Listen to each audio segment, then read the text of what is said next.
Hello students, आज हम बात करेंगे 11th कॉमर्स के सब्जेक्ट बिजनेस स्टडीज की। और आपको पता है कि इसमें हम जो चैप्टर कर रहे हैं वो चैप्टर है फॉर्म्स ऑफ बिजनेस ऑर्गेनाइजेशन। कल हमने डिस्कस किया था मेमोरेंडम ऑफ एसोसिएशन के बारे में और थोड़ा सा हमने आर्टिकल ऑफ एसोसिएशन के बारे में भी आपके साथ डिस्कस किया था।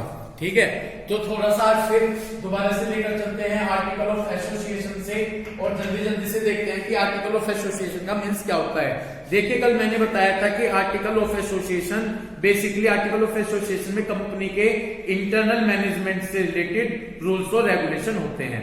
आर्टिकल ऑफ एसोसिएशन में क्या होगा, कंपनी के इंटरनल मैनेजमेंट अफेयर से रिलेटेड रूल्स और रेगुलेशन होंगे। किसमें होंगे? तो आर्टिकल ऑफ एसोसिएशन में कंपनी के इंटरनल रूल्स और रेगुलेशन होते हैं, जिसमें बताया जाता है कि कंपनी के अंदर जो भी मैनेजर्स हैं, ऑफिसर्स हैं, बोर्ड ऑफ डायरेक्टर्स हैं, उनके क्या पावर्स हैं, उनकी क्या ड्यूटीज हैं और उनके क्या राइट्स हैं। तो आर्टिकल ऑफ एसोसिएशन में ये बताया जाएगा कि कंपनी के अंदर जो managers, officers, board of directors हैं, उनकी क्या पावर्स हैं, उनकी क्या ड्यूटीज हैं और उनके क्या राइट्स हैं। समझ में आ गई बात? तो किन किन की ड्यूटीज, पावर, राइट्स बताए जाएंगे? बोर्ड ऑफ डायरेक्टर्स, मैनेजर्स और ऑफिसर्स की। हर्षित, तुम ध्यान से सुन रहे हो? ठीक। जनरली बताया गया है कि सभी कंपनी अपना खुद का आर्टिकल ऑफ एसोसिएशन तैयार करती हैं, लेकिन यदि कंपनी ने अपना आर्टिकल ऑफ एसोसिएशन तैयार नहीं किया है तो वो टेबल एफ होगी। टेबल एफ में 99 मॉडल्स होंगे, उस 99 मॉडल में से कोई सा भी एक मॉडल सिलेक्ट कर लेंगे। वैसे तो कंपनी का खुद का अपना क्या होगा, आर्टिकल ऑफ एसोसिएशन। क्लियर हो गई बात? लेकिन कंपनी के पास अगर खुद बना लेगी वैसे तो आर्टिकल ऑफ एसोसिएशन, नहीं बनाया तो टेबल एफ होगी। टेबल एफ है ना, आपकी बुक में भी टेबल एफ ही दी गई होगी। टेबल एफ होगी, उसमें 99 मॉडल्स होंगे, उनमें से कोई से भी एक मॉडल का आप सिलेक्ट करके अपना आर्टिकल ऑफ एसोसिएशन बना सकते हैं। इतनी बात क्लियर हो गई? तो बेसिकली आर्टिकल ऑफ एसोसिएशन में कंपनी के इंटरनल रूल्स और रेगुलेशन आते हैं। इतनी बात क्लियर हो गई? कल हमने आर्टिकल ऑफ एसोसिएशन के कंटेंट्स स्टार्ट किए थे कि आर्टिकल ऑफ एसोसिएशन के क्या कंटेंट्स होंगे। सबसे पहला कंटेंट्स था, मैंने बताया था कि कितनी कंपनी में शेयर कैपिटल की अमाउंट है। ध्यान से सुन रहे हैं? कितनी कंपनी में शेयर कैपिटल की अमाउंट है और कितने डिफरेंट क्लासेस के कंपनी में शेयर्स हैं। ये जानकारी कहां पर दी गई होगी? आर्टिकल ऑफ एसोसिएशन में। समझ गए भाई? थोड़ा सा कंसंट्रेट करो। कितनी शेयर कैपिटल है और कितनी डिफरेंट क्लासेस के शेयर्स हैं, ये सभी इंफॉर्मेशन आर्टिकल ऑफ एसोसिएशन में दी गई होगी। सेकंड, जो शेयर होल्डर होंगे, शेयर होल्डर वो होते हैं जिन्होंने कंपनी के शेयर खरीदे हुए हैं, उनके क्या राइट्स होंगे? तो शेयर होल्डर के क्या राइट्स हैं। Procedure for making allotment of share. Allotment का मतलब देना। यदि कंपनी शेयर दे रही है शेयर होल्डर को, कि किस वे में वो शेयर दिए जाएंगे शेयर होल्डर्स को, हम क्या प्रोसीजर फॉलो करेंगे? क्या देने के लिए? किसको? शेयर्स देने के लिए। किसको? अरे तुम्हें पता नहीं है कि यार, तुम तो बड़े आज शेयर होल्डर को होते हैं जो शेयर खरीदते हैं। शेयर होल्डर कौन होते हैं? तो ये थोड़ी कंसंट्रेशन लगाओ। आप पता नहीं क्या किस मूड में बैठे हुए, कंसंट्रेशन लगाओ। ये कह रहे हैं कि share right of each type of share holder. Share holder के क्या राइट्स हैं? शेयर होल्डर मींस जिन्होंने कंपनी के शेयर खरीदे, उनको क्या राइट्स मिलेंगे कंपनी में, इसकी जानकारी दी गई होगी। Procedure for making allotment of share, ये तो बता दिया था मैंने आपको कि किस तरह से शेयर अलॉट किए जाएंगे। Next, procedure for issuing share certificate.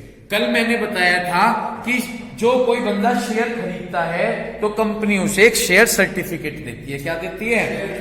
ठीक है, तो ये बताया जाएगा कि किस तरीके से आप वो शेयर सर्टिफिकेट शेयर होल्डर को इशू करेंगे। Procedure for transfer of shares. यदि एक बंदा दूसरे बंदे को, यानी एक शेयर होल्डर दूसरे शेयर होल्डर को अपना शेयर ट्रांसफर करना चाहता है तो वो क्या प्रोसीजर फॉलो करेगा। Procedure for forfeiture of shares. जी कल भी बताया था, फॉरफीचर को कैंसिल करना कहते हैं। समझ गए? यदि कोई शेयर होल्डर हमारे पैसे नहीं दे रहा है तो उसके शेयर हम किस तरह से कैंसिल करेंगे। प्रोसीजर फॉर री इश्यू ऑफ फॉरफिटेड शेयर। जो कैंसिल किए गए शेयर हैं हम उन्हें किस तरह से री इशू करेंगे। मतलब सुनो, एक बंदे ने शेयर के पैसे नहीं दिए, उससे तो लेके वो शेयर कैंसिल कर दिए और उस किसी दूसरे बंदे को वो शेयर इशू करेंगे, तो किस तरह से हम वो उन फॉरफिटेड शेयर्स को री इशू करेंगे। प्रोसीजर फॉर कंडक्टिंग मीटिंग, यदि कंपनी में मीटिंग की जाएगी तो उसका क्या प्रोसीजर होगा। ये सब चीजें किस में मिलेंगी? बिल्कुल बिल्कुल बिल्कुल। अब आइए तुम समझने में ध्यान से। Next, procedure for appointment and removal of directors, company में जो डायरेक्टर्स हैं उनको किस वे में अपॉइंट करेंगे और किस तरह से उन्हें रिमूवल का मतलब हटाएंगे। तो किस तरह से डायरेक्टर्स को अपॉइंट किया जाएगा और किस तरह से हम उनको हटा सकते हैं, उसका पूरा प्रोसीजर भी एओए में बताया जाएगा। डायरेक्टर्स की क्या ड्यूटीज हैं, क्या पावर्स हैं और रेम्युनरेशन का मतलब किस तरह से हम उनको सैलरी देंगे, ये सभी चीजें भी आर्टिकल ऑफ एसोसिएशन में बताई जाएंगी कि जो डायरेक्टर्स हैं उनकी ड्यूटीज, पावर और उनको सैलरी। इतनी बात क्लियर हो गई। Next, procedure for declaration and payment of dividend, company जो डिविडेंड दे रही है जी, डिविडेंड शेयर्स पर मिलता है प्रेफरेंस शेयर होल्डर्स वालों को। किसको मिलता है? तो प्रेफरेंस शेयर होल्डर को डिविडेंड दिया जाता है, तो वो डिविडेंड कैसे डिक्लेयर करेगी और कैसे उस डिविडेंड का पैसे का पेमेंट किया जाएगा। Procedure regarding winding up of the company, winding up का मतलब बंद होना, क्लोज होना, कंपनी किस तरह से एंड होगी उसका प्रोसीजर। किस तरह से कंपनी की अकाउंट्स की बुक मेंटेन होंगी और उनको ऑडिट का मतलब किस तरह से चेक किया जाएगा, तो किस तरह से अकाउंट्स की बुक मेंटेन होंगी, किस तरह से उन्हें चेक किया जाएगा। और seal of the company, seal का मतलब स्टैंप, कंपनी की क्या स्टैंप होगी। ये सभी कंटेंट्स हैं आर्टिकल ऑफ एसोसिएशन के, यानी सभी इंफॉर्मेशन कहां पर प्रोवाइड की जाएंगी? आर्टिकल ऑफ एसोसिएशन में दी जाएंगी। इतनी बात क्लियर हो गई। Next topic, alteration of article of association. Next topic हमारा क्या है? Alteration, alteration of article of association. यदि हम कंपनी के आर्टिकल ऑफ एसोसिएशन में एल्ट्रेशन का मतलब चेंज करना चाहते हैं तो किस तरह से हम उनमें चेंज करेंगे। समझ रहे हैं? किसमें चेंज करना चाहते हैं? आर्टिकल ऑफ एसोसिएशन में। तो यदि हम कंपनी के आर्टिकल ऑफ एसोसिएशन में चेंज करना चाहते हैं तो किस तरह से करेंगे? पढ़िए, एक कंपनी में change it's article of association, एक कंपनी अपने आर्टिकल ऑफ एसोसिएशन में चेंज कर सकती है by passing A special resolution. क्या पास करके? स्पेशल रेजुलेशन पास करके, इन कंडीशंस को ध्यान में रखकर। तो भाई एक बात सुनिए, एक कंपनी अपने आर्टिकल ऑफ एसोसिएशन में चेंज कर सकती है, एक तो स्पेशल रेजुलेशन पास करेगी, इन बातों को ध्यान में रखकर। First point, Alteration must not be against the provision of Memorandum of Association and Companies Act। यदि आप आर्टिकल ऑफ एसोसिएशन में चेंज कर रहे हैं तो वो मेमोरेंडम ऑफ एसोसिएशन और कंपनीज एक्ट के अगेंस्ट में नहीं होना चाहिए। किस में चेंज कर रहे आप? तो वो किस किस के अगेंस्ट में नहीं होना चाहिए? मेमोरेंडम ऑफ एसोसिएशन और कंपनीज एक्ट के अगेंस्ट में नहीं होना चाहिए। Second, it must not result in breach of contract with outsider. यदि आर्टिकल ऑफ एसोसिएशन में चेंज किया जा रहा है तो यदि आपने किसी आउटसाइड पार्टी के साथ कॉन्ट्रैक्ट किया हुआ है, ब्रीच का मतलब वो टूटना नहीं चाहिए। यदि आर्टिकल ऑफ एसोसिएशन में हम चेंज कर रहे हैं तो वो चेंज ऐसा हो जिससे कि यदि किसी आउटसाइड पार्टी के साथ आपने क्या कर रखा है, कोई कॉन्ट्रैक्ट किया, कॉन्ट्रैक्ट मतलब समझौता किया हुआ है, तो वो समझौता टूटना नहीं चाहिए। Okay, it must be in the interest of the company. यदि आर्टिकल ऑफ एसोसिएशन में चेंज किया जाएगा तो वो कंपनी के इंटरेस्ट मींस कंपनी के पॉजिटिव में होना चाहिए। तो यदि आप आर्टिकल ऑफ एसोसिएशन में चेंज कर रहे हैं तो कंपनी के इंटरेस्ट, इंटरेस्ट का मतलब क्या चीज है यहाँ पर? इंटरेस्ट का मतलब कंपनी के पॉजिटिव में होना चाहिए, कंपनी के निगेटिव में वो चेंज नहीं होगा। इतनी बात समझ में आ गई? क्लियर है? ठीक, पहले तीनों पॉइंट पर फोकस करो दोबारा से। आप आर्टिकल ऑफ एसोसिएशन में चेंज करेंगे क्या पास करके? स्पेशल रेजुलेशन पास करके। और ये कंडीशंस हैं। पहली कंडीशन है कि जो आर्टिकल ऑफ एसोसिएशन में चेंज किया जाएगा वो मेमोरेंडम ऑफ एसोसिएशन और कंपनीज एक्ट के अगेंस्ट में नहीं होना चाहिए। क्लियर हो गई बात? वो अगर आप आर्टिकल ऑफ एसोसिएशन में चेंज कर रहे हैं तो किसी आउटसाइड पार्टी के साथ कॉन्ट्रैक्ट ब्रीच का मतलब टूटेगा नहीं, ब्रीच का मतलब टूटेगा नहीं। तो यदि आप किसी पार्टी के साथ कॉन्ट्रैक्ट कर रहे हैं, आर्टिकल ऑफ एसोसिएशन में चेंज कर रहे हैं तो किसी आउटसाइड पार्टी के साथ कॉन्ट्रैक्ट नहीं टूटना चाहिए, और वो जो चेंज किया जाएगा वो कंपनी के इंटरेस्ट में होना चाहिए। इंटरेस्ट का मतलब सुन नहीं रहे, 3 बार बता लिया इंटरेस्ट।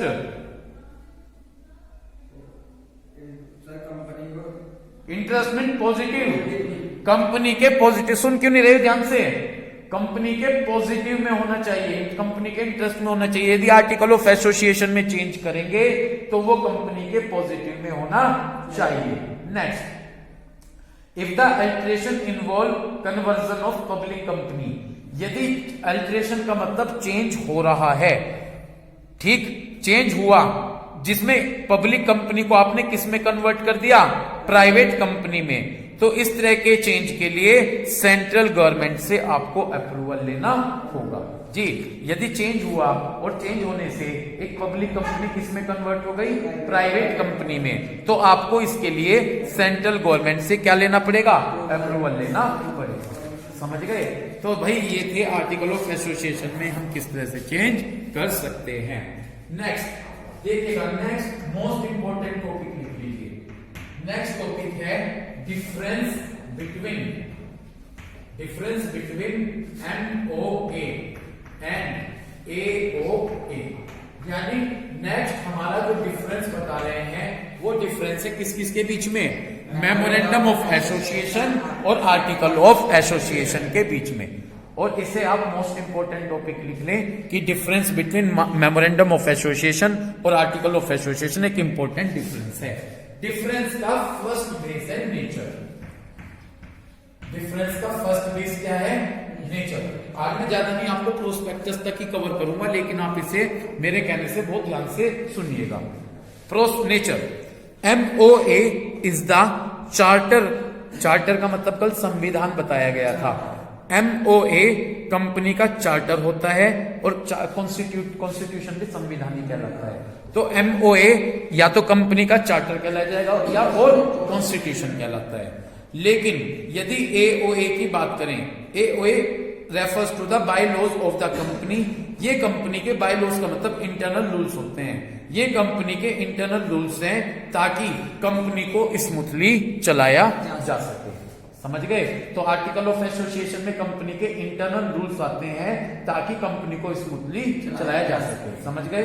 तो मेमोरेंडम ऑफ एसोसिएशन तो क्या बताया गया कि कंपनी का चार्टर और कॉन्स्टिट्यूशन होता है, और article of association internal rules होते हैं ताकि कंपनी को हम स्मूथली चला सके। तो MOA को चार्टर और कॉन्स्टिट्यूशन और AOA में रूल्स आते हैं ताकि हम कंपनी को स्मूथली रन कर सकें। फर्स्ट क्लियर है? सेकंड जो डिफरेंस होगा, सेकंड डिफरेंस होगा इसको। सेकंड डिफरेंस क्या है?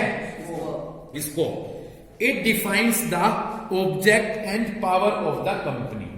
मेमोरेंडम ऑफ एसोसिएशन में कंपनी के ऑब्जेक्ट्स और पावर्स आते हैं। समझ में आ गई बात? तो मेमोरेंडम ऑफ एसोसिएशन में कंपनी के क्या आएंगे, ऑब्जेक्ट्स और पावर। पहले भी बताया था कि मेनली ऑब्जेक्टिव्स के लिए बनाया जाता है। लेकिन यदि हम बात करें आर्टिकल ऑफ एसोसिएशन की, तो आर्टिकल ऑफ एसोसिएशन में क्या आते हैं, रूल्स और रेगुलेशन, ताकि जो कि रिलेटेड होंगे day to day operation. Company को डे बाय डे रन करने में जो हम रूल्स और रेगुलेशन यूज करेंगे वो किससे रिलेटेड, वो किस में आएंगे, आर्टिकल। तो भाई मेमोरेंडम ऑफ एसोसिएशन में तो ये बताया जाएगा कि कंपनी की क्या ऑब्जेक्टिव्स हैं और क्या पावर्स हैं, और उसमें क्या बताया जाएगा, रूल्स और रेगुलेशन बताए जाएंगे। इतनी बात क्लियर हो गई? ठीक है जी। अब इसके बाद नेक्स्ट बात करते हैं स्टेटस। थर्ड हमारा डिफरेंस का क्या पॉइंट है, स्टेटस।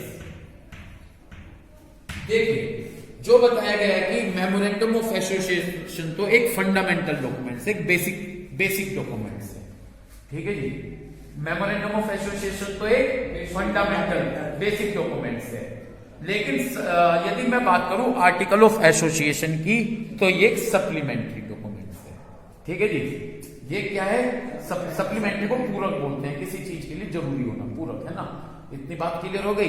तो सप्लीमेंट्री को पूरक बोलते हैं। यदि मैं बात करूं मेमोरेंडम ऑफ एसोसिएशन की, तो मेमोरेंडम ऑफ एसोसिएशन तो एक फंडामेंटल डॉक्यूमेंट्स है। इतनी बात क्लियर हो गई। कैसा डॉक्यूमेंट्स है? लेकिन यदि मैं बात करूं आर्टिकल ऑफ एसोसिएशन की, तो एक सप्लीमेंट्री डॉक्यूमेंट्स है। नेक्स्ट डिफरेंस का पॉइंट है लीगल इफेक्ट। नेक्स्ट क्या पॉइंट है? Legal effect. 5-7 मिनट और कंसंट्रेशन रखिएगा बस अपनी, ठीक है।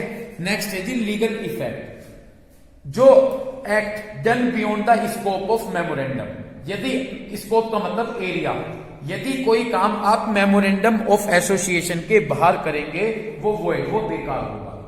वॉइड का मतलब बेकार। यदि जो भी काम आप मेमोरेंडम ऑफ एसोसिएशन के स्कोप के बाहर करेंगे वो क्या होगा? वो वॉइड, वो बेकार होगा। लेकिन यदि act done beyond the article can be rectified by the share holder, लेकिन यदि आप आर्टिकल ऑफ एसोसिएशन के बाहर काम करते हैं तो उसको रेक्टिफाइड का मतलब उसको सभी शेयर होल्डर रेक्टिफाइड का मतलब ठीक कर देते हैं, अपनी परमिशन दे देंगे कि हाँ ठीक है हम इसे चेंज करते हैं, ठीक किया गया है काम ये। तो मेमोरेंडम ऑफ एसोसिएशन के बाहर यदि कोई काम होगा तो बेकार है। लेकिन यदि इसके बाद आर्टिकल ऑफ एसोसिएशन के बाहर कोई काम होगा तो उसे शेयर होल्डर अप्रूवल दे देंगे कि ठीक है। क्लियर हो गई बात? समझ गए क्या भाई बात? Next 5th point, compulsion. Next 5th point क्या है हमारा? कंपल्सन। कंपल्सन में बताया गया जो प्रिपरेशन है मेमोरेंडम ऑफ एसोसिएशन का कंपल्सरी होता है। तो memorandum of association banana compulsory है, लेकिन यदि हम बात करें आर्टिकल ऑफ एसोसिएशन की तो वो कंपल्सरी नहीं है। तो भाई मेमोरेंडम ऑफ एसोसिएशन बनाना तो कंपल्सरी है, लेकिन यदि मैं बात करूं आर्टिकल ऑफ एसोसिएशन की तो article of association banana compulsory नहीं है। तो क्या कंपल्सरी है बनाना और क्या नहीं है? नेक्स्ट डिफरेंस का पॉइंट है रिलेशनशिप। नेक्स्ट डिफरेंस का पॉइंट क्या है? रिलेशनशिप। इट डिफाइन द, जो मेमोरेंडम ऑफ एसोसिएशन होगा वो बताएगा कंपनी का रिलेशन, अंडरलाइन कर लो, आउटसाइड वर्ल्ड। जो मेमोरेंडम ऑफ एसोसिएशन है वो बताता है कंपनी का रिलेशन किससे? आउटसाइड वर्ल्ड से, कि कंपनी का उसके जो आउटसाइड वर्ल्ड है उनके साथ क्या रिलेशन है। लेकिन यदि मैं बात करूं आर्टिकल ऑफ एसोसिएशन की, आर्टिकल ऑफ एसोसिएशन बताता है internal relationship between the company and its member. ये आर्टिकल ऑफ एसोसिएशन बताएगा मेंबर और उस कंपनी के साथ क्या रिलेशन है। जी मेमोरेंडम ऑफ एसोसिएशन तो कंपनी और आउटसाइड वर्ल्ड के साथ बताता है, और आर्टिकल ऑफ एसोसिएशन कंपनी और उसके मेंबर्स के साथ रिलेशन बताता है। इतनी बात क्लियर हो गई। Next alteration. नेक्स्ट क्या है? Alteration. What do mean by alteration? Change करना।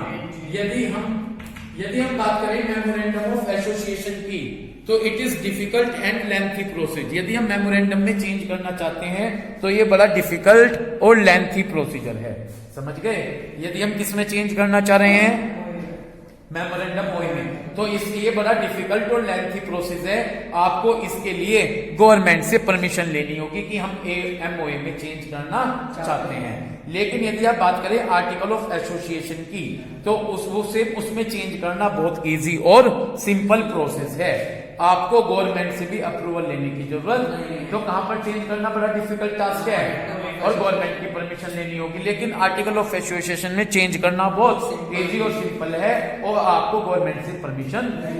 नेक्स्ट मेरी बात सुनिएगा, जब एक कंपनी बनाई जाती है तो एक तो memorandum of association important documents बनता है, दूसरा बनता है आर्टिकल ऑफ, और तीसरा डॉक्यूमेंट लास्ट है प्रोस्पेक्टस। क्या बनता है जी? प्रोस्पेक्टस। सिंपल सी बात है, प्रोस्पेक्टस का मीनिंग बार बार बता रहा हूं, दूसरी लाइन से पढ़िएगा, तीसरी से।